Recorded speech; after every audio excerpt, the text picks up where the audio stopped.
Mesdames, Messieurs, bonsoir. Très heureux de vous retrouver pour un nouveau numéro de votre magazine d'actualité à la source. Voici le sommaire. Nous reviendrons sur l'ouverture de l'année sainte de la Miséricorde qui a eu lieu ce matin à Rome. Et puis 50 ans après la levée des anathèmes entre Rome et Constantinople, nous vous proposons un reportage pour comprendre comment catholiques et orthodoxes travaillent à l'unité des chrétiens. En fin de journal, nous retournerons à Paris avec le colloque des religieux et religieuses de France. C'était le week-end dernier. Dans notre dossier du mardi, nous parlerons de la miséricorde avec sœur Anne Lécu, dominicaine et médecin de prison. Bonsoir ma sœur. Bonsoir. À tout à l'heure. Tout à l'heure.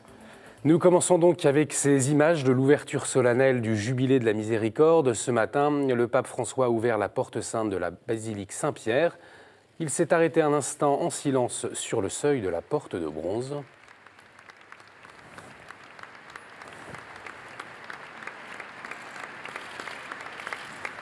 Auparavant, le Saint-Père a présidé une messe en ce jour de la fête de l'Immaculée Conception. Il était entouré d'une soixantaine de cardinaux et une centaine d'évêques. Dans son homélie, sous l'immense logo du Jubilé, le pape a souhaité que cette année extraordinaire permette de grandir dans la conviction de la miséricorde. Se tutto rimanesse relegato al peccato, saremo i più disperati tra le creature. Mentre la promessa della vittoria dell'amore di Cristo rinchiude tutto nella misericordia del Padre. Dobbiamo anteporre la misericordia al giudizio e in ogni caso il giudizio di Dio sarà sempre nella luce della sua misericordia. Attraversare la porta santa, dunque, ci faccia sentire partecipe di questo mistero d'amore, di tenerezza. Le pape François a aussi souligné l'anniversaire de Concile Vatican II. Ce concile qu'il a décrit comme une rencontre, le pape veut reprendre avec la même force et le même enthousiasme cette année missionnaire. Et puis lors de l'ouverture de la porte, le pape François a salué chaleureusement le pape émérite Benoît XVI.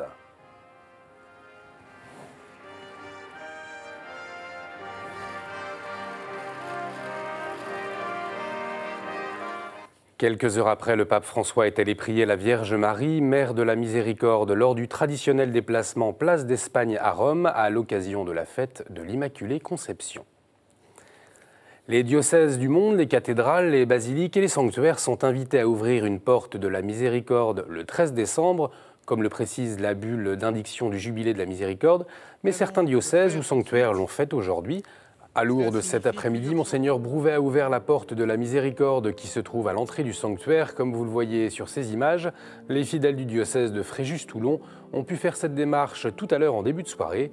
Et j'ajoute que Monseigneur Pontier, président de la Conférence des évêques de France, a publié en fin d'après-midi un communiqué dans lequel il nous invite à devenir à notre tour des acteurs de la Miséricorde dont nous sommes les bénéficiaires. Vous pouvez lire l'intégralité sur le site de la Conférence des évêques de France. Il y a tout juste 50 ans, le pape Paul VI et le patriarche œcuménique de Constantinople, Athénagoras, publiaient une déclaration pour lever de manière réciproque les anathèmes en vigueur depuis le schisme de 1054.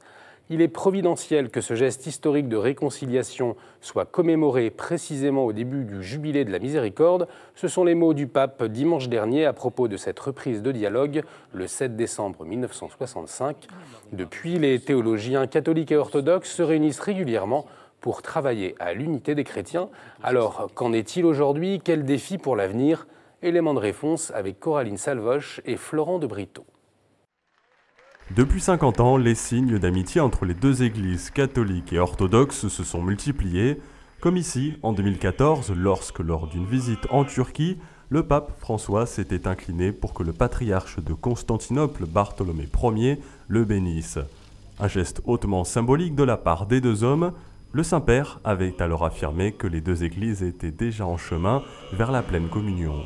Sa sainteté, le pape François, et sa sainteté, le patriarche Bartholoméos, nous montrent le chemin, puisque on voit bien dans leurs échanges, dans leurs rencontres, l'amour fraternel, l'admiration réciproque, tout ce qui s'est passé. Alors que pendant quasiment un millénaire, depuis 1054, non seulement on ne se parlait plus, mais on se maudissait, on se tapait dessus, on se massacrait. Je suis effectivement plus que jamais optimiste.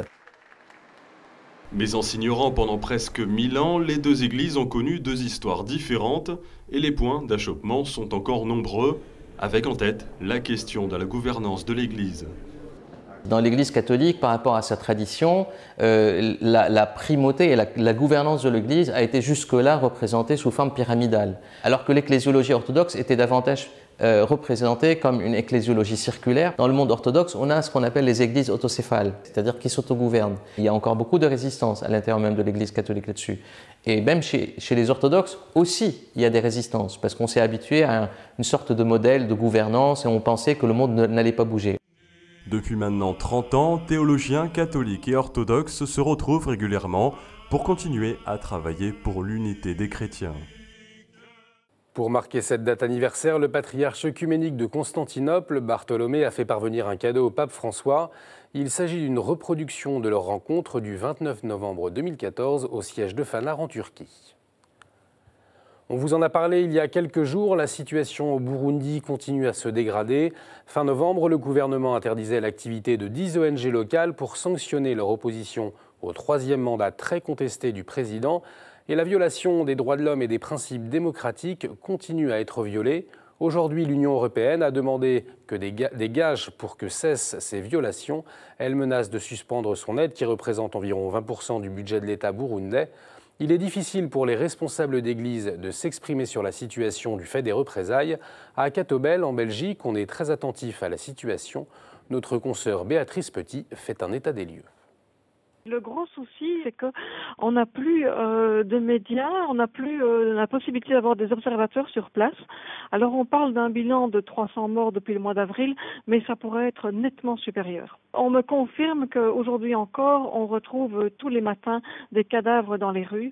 Il y a des opérations policières qui sont menées, surtout de nuit. On exécute les gens ou bien on les emmène en prison. Ça, c'est pour Bujumbura. Et alors, dans l'intérieur du pays, il y a des fosses communes. Il y a une chasse aux sorcières, aux opposants, à tous les défenseurs des droits de l'homme. On me disait que pour le moment, la chasse se renforce à cet égard et envers les ONG locales qui sont aussi engagées dans les droits de l'homme. Malheureusement, du côté de l'opposition, il y a une violence qui commence à émerger.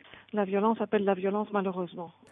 Samedi à Bordeaux, une marche au flambeau interreligieuse pour tous les persécutés de la terre est partie du parvis des droits de l'homme pour rejoindre la place des martyrs de la résistance. Cette marche des Lumières était proposée par les différents représentants des religions à Bordeaux. Ce soir, notre esprit et notre cœur s'étaient élargis à tous les persécutés. Je pense en particulier à toutes les minorités qui sont opprimées dans le monde. Ces gens-là, en même temps, sont courageux. Souvent, ils risquent leur vie pour défendre leurs convictions.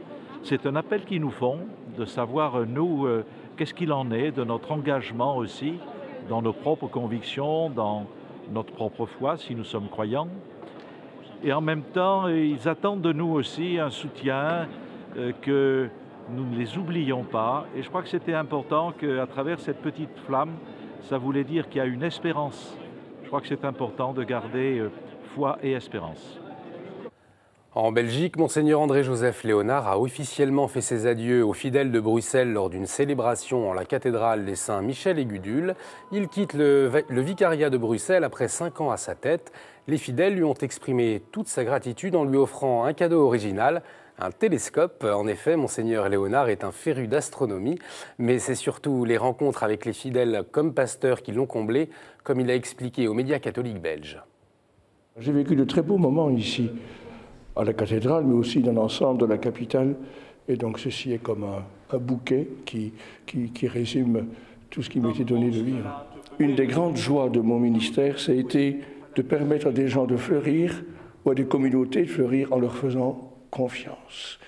Et aussi en rendant parfois la confiance à des gens qui avaient fait des fautes dans leur parcours. Mais un homme, une femme a toujours le droit de se convertir, de progresser.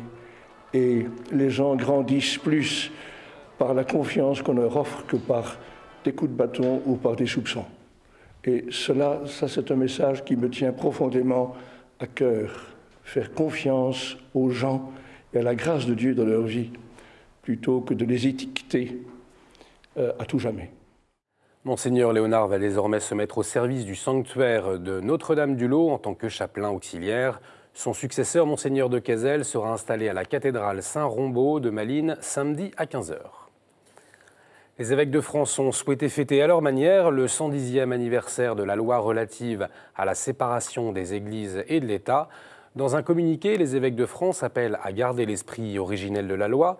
Néanmoins, Monseigneur Pontier, au nom du Conseil permanent de la Conférence des évêques de France, constate, ce sont ses mots, qu'un courant de pensée existe dans notre pays pour passer d'une laïcité de l'État à une laïcisation de la société. Il ajoute que nul ne peut ignorer le rôle de l'Église dans l'histoire de notre société. Il pointe aussi le risque de radicalisation en réduisant l'expression des religions au strict cadre de la vie privée. Demain, les députés vont débattre à l'Assemblée nationale sur la proposition de loi zéro chômage de longue durée. L'idée est de proposer à des personnes en recherche d'emploi depuis plus de 2 ans des emplois à durée indéterminée adaptés à leurs compétences et sans surcoût. Pour la collectivité, c'est l'association catholique ATD Quart-Monde qui a soumis ce projet. On écoute Claire Hédon, sa présidente, qui en explique le principe. L'idée, c'est de créer des entreprises à but d'emploi qui vont embaucher les chômeurs de longue durée sur un territoire de 4 000 à 10 000 habitants à peu près. On embauche les chômeurs de longue durée, ils seront 300, 400. On crée une entreprise à but d'emploi qui embauche ces chômeurs au SMIC à durée indéterminée. C'est ça qui est important pour qu'ils aient le temps de se reconstruire pour des emplois qui sont utiles à la société mais qui n'ont pas forcément une valeur marchande suffisante. On pense évidemment à l'accompagnement de personnes âgées, à l'aide au soutien scolaire pour des enfants, à des aménagements de jardins partagés. Il y a beaucoup de choses d'ailleurs dans l'environnement qui n'ont pas forcément une valeur marchande suffisante mais qui pourraient changer finalement la vie dans la société. Ça va être des emplois entre guillemets normaux puisque ce seront des emplois rémunérés au SMIC en CDI. Donc finalement, ce sera, on pourrait dire, une entreprise classique qui fonctionnera comme une entreprise. Simplement, effectivement, elle est subventionnée par l'État à cause de ce coût du chômage de longue durée pour l'État qui, de toutes les manières, dépense cet argent. Alors nous, ce qu'on propose juste, c'est que l'État dépense cet argent différemment. Un Français sur 10 a déjà pensé à la vie religieuse. Vous avez peut-être lu vendredi ce sondage mené par OpinionWay pour la COREF, la Conférence des religieux et religieuses de France. Un résultat jugé enthousiasmant par son président, le père Jean-Pierre Longat. Pour sœur Nathalie Bécard, directrice du service national pour l'évangélisation des jeunes et pour l'évocation à la Conférence des évêques de France, il faut travailler, je cite, sur la façon dont nous pouvons accompagner les jeunes se posant la question de la vie religieuse. La COREF organisait un colloque sur la vie religieuse justement samedi à Paris. Reportage. En plein Paris, à l'église Saint-Honoré-des-Laux, près de 500 religieuses et religieuses se sont donné rendez-vous. Parmi eux, sœur Claire, pour qui la vie religieuse c'est avant tout se mettre au service des autres. Pour elle, cela se traduit chaque jour dans un collège des Yvelines où elle assure les cours de catéchisme, mais pas seulement.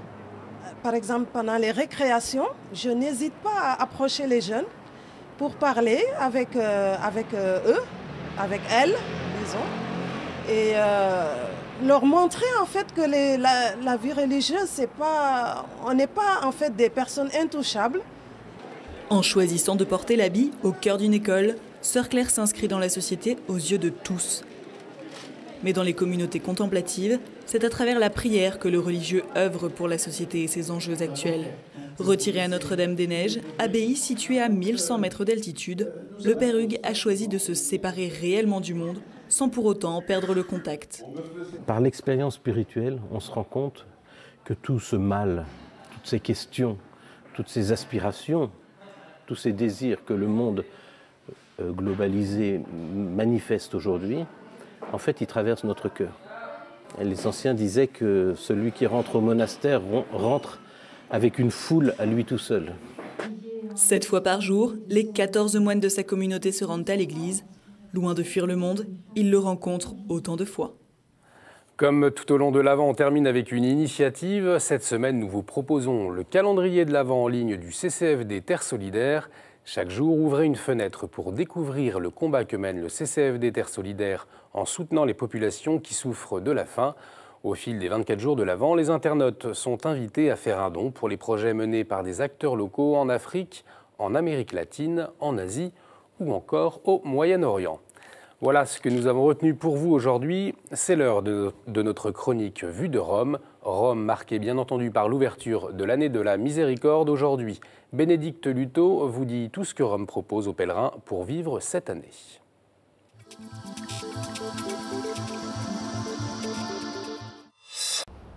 Bonjour, ça y est, le jubilé de la Miséricorde est officiellement ouvert. Le pape François a donné le coup d'envoi avec l'ouverture de la porte sainte de la basilique Saint-Pierre. Alors concrètement, à quoi va ressembler le parcours d'un pèlerin à Rome pendant cette année sainte? Eh bien, l'objectif de ce fidèle sera évidemment de vivre un moment de conversion spirituelle au cœur de Rome, la capitale de l'Église catholique. Pour cela, plusieurs choix s'offriront à lui, pèlerinage, prière et bien sûr, confession. Alors avant même d'aller à Rome, le pèlerin peut dès à présent aller sur le site internet officiel du Jubilé. Sur ce site, il peut réserver son inscription au parcours vers la porte sainte de la basilique Saint-Pierre, mais il peut aussi réserver des billets pour l'un des grands événements de ce jubilé. Donc, par exemple, la journée jubilaire des malades, la veillée de prière 24 heures pour le Seigneur pendant le carême, ou encore l'une des audiences générales spéciales du pape qui auront lieu un samedi par mois. Et puis une fois à Rome, les fidèles pourront se rendre au centre d'accueil des pèlerins, Via della Conciliazione, où ils pourront aussi effectuer des inscriptions ou retirer tout simplement leurs billets. Et puis ensuite, les pèlerins n'auront plus qu'à se munir de bonnes chaussures pour effectuer l'un des parcours à pied proposés dans la capitale. Il sera en effet possible de suivre pas moins de 4 itinéraires à pied dans le centre historique de Rome. Alors certains de ces itinéraires partiront de la basilique Saint-Jean-de-Latran, et puis un autre, dédié spécialement à la Vierge Marie, partira de la basilique Sainte-Marie Majeure. Ces itinéraires se termineront par l'une des 3 églises dites jubilaires de Rome. Dans ces églises, il y aura l'adoration permanente et aussi des prêtres à disposition des fidèles pour les confesser. Bien sûr, il n'est pas obligatoire de suivre l'un de ces 4 parcours, mais avant de franchir la porte sainte de la basilique Saint-Pierre, il est tout de même conseillé d'aller se confesser dans l'une de ces 3 églises jubilaires. Et puis enfin, pour franchir la fameuse porte sainte de la basilique Saint-Pierre, le pèlerin partira du château Saint-Ange, il longera toute la Via della Conciliazione pour arriver enfin place Saint-Pierre. Donc ce parcours sera protégé par des barrières à l'écart des touristes pour préserver le climat de prière. On le sait, tous les fidèles ne viendront pas à Rome pour cette année sainte, puisque ce jubilé se veut de toute façon universel, c'est le pape François qui l'a voulu, et donc des portes saintes seront ouvertes d'ici peu dans toutes les cathédrales et les sanctuaires du monde entier. Je vous dis à la semaine prochaine. Merci Bénédicte. Cette ouverture de l'année jubilaire a aussi été suivie de près à Cracovie en Pologne, capitale de la Miséricorde, et elle se prépare aussi à recevoir les prochaines JMJ. Comme chaque mois, on retrouve Dorota.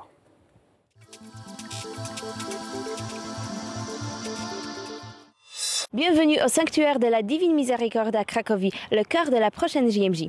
Ici, on commence la dernière étape de préparation pour la Journée mondiale de la jeunesse, surtout que cette rencontre sera aussi la rencontre jubilaire de jeunes durant l'année sainte de la Miséricorde. Donc l'année prochaine, tous seront invités à visiter ce lieu pendant le pèlerinage jubilaire et maintenant, chacun peut participer à des retraites en ligne intitulées « Pour nous et pour le monde entier ».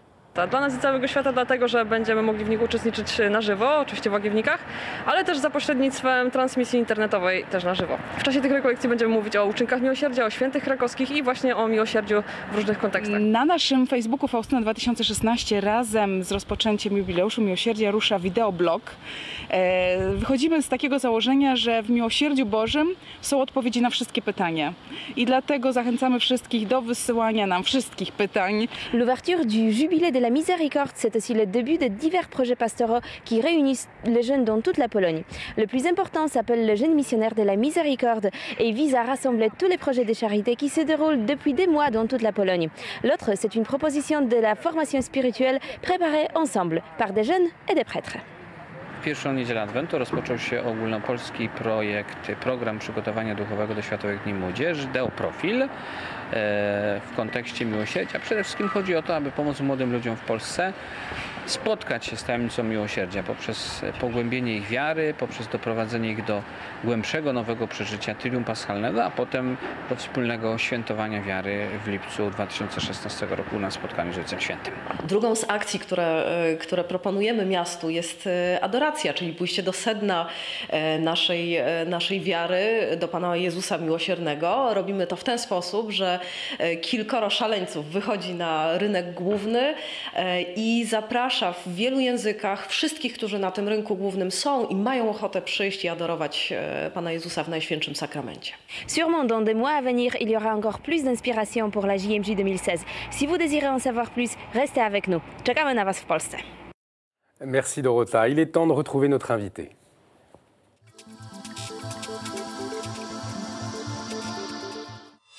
Dans sa bulle d'indiction sur la miséricorde, le pape nous invite au cours de cette année sainte à ouvrir nos cœurs à ceux qui vivent dans les périphéries existentielles les plus différentes que le monde moderne a souvent créées de façon dramatique.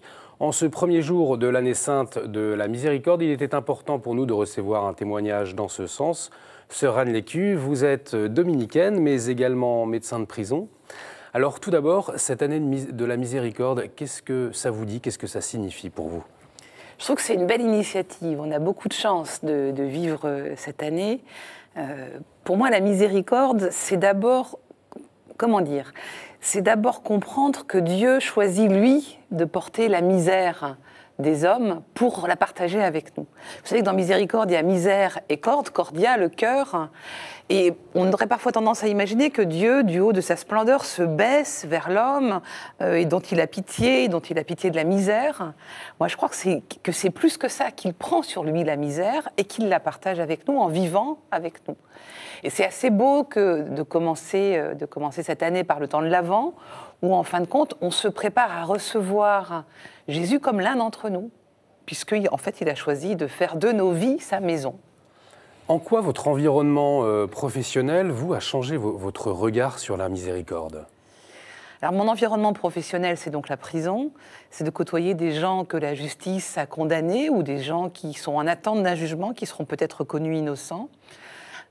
Ma position est simple, je suis payée par l'hôpital pour faire un travail de service public, je suis médecin dans la prison, donc je ne suis pas du tout dans des équipes d'aumônerie, mais le fait de côtoyer des détenus depuis longtemps m'a fait sans doute lire l'Évangile autrement, sans doute vivre la vie dominicaine autrement aussi. Lire l'Évangile autrement, c'est découvrir par exemple que le Christ crucifié à sa passion est crucifié entre deux bandits, que c'est ça son choix. C'est-à-dire que non seulement il a choisi de vivre notre vie comme nous, enfin la même vie que nous par son incarnation, mais qu'il a choisi de donner sa vie à ceux qui l'entouraient jusqu'au bout, jusqu'à être identifié aux coupables. D'une certaine manière, il a choisi d'être du côté des coupables.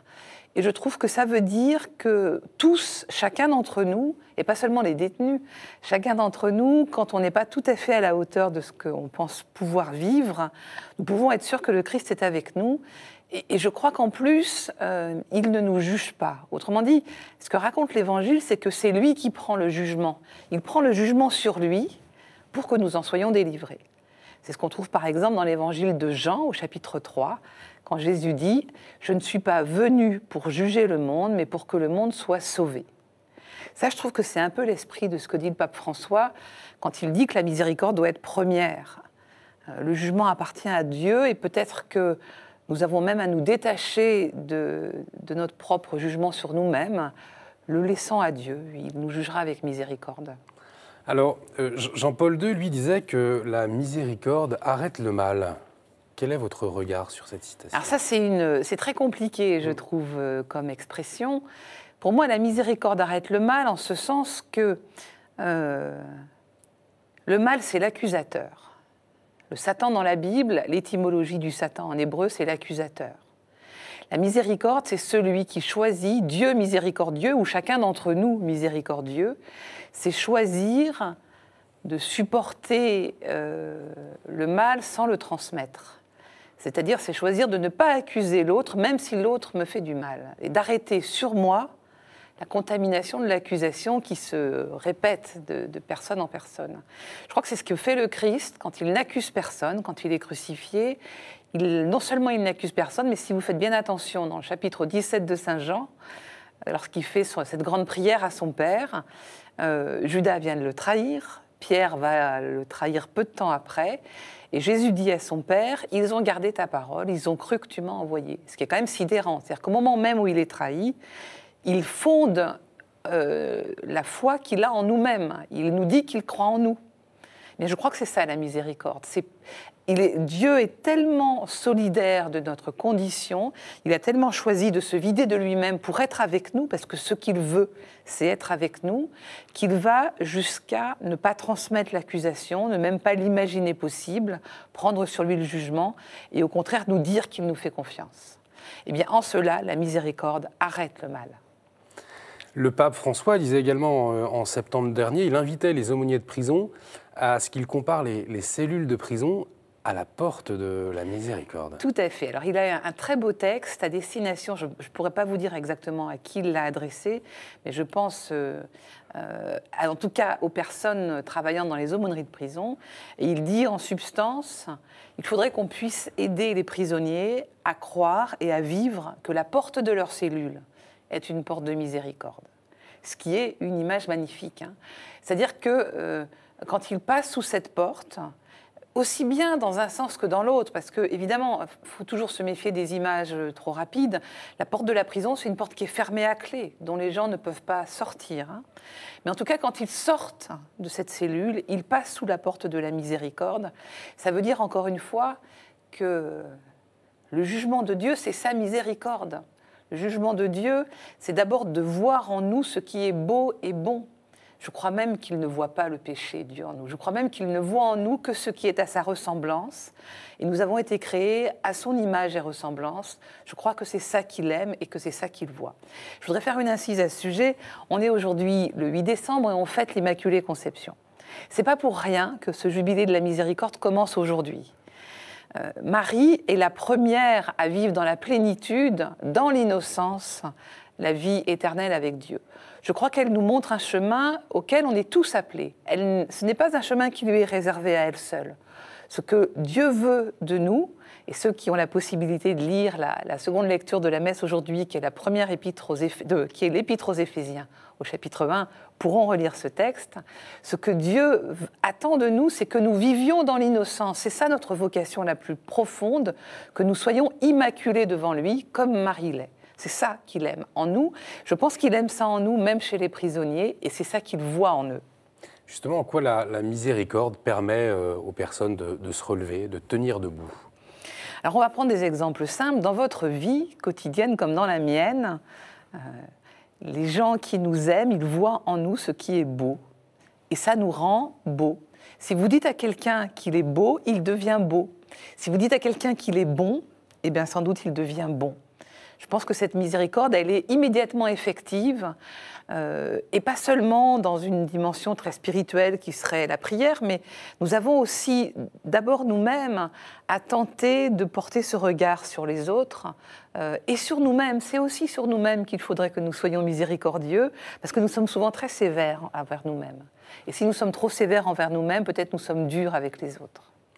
Ma sœur, je vous remercie infiniment. On vous écouterait pendant des heures. Et justement, ça tombe bien, je crois que vous donnez une conférence le 14 décembre au couvent des Carmes d'Échaud autour du sujet de la miséricorde, c'est bien cela? À Avon, à côté de Fontainebleau, tout à fait. D'accord, très bien. Écoutez, ma sœur, merci infiniment. Nous avons été très heureux de vous recevoir.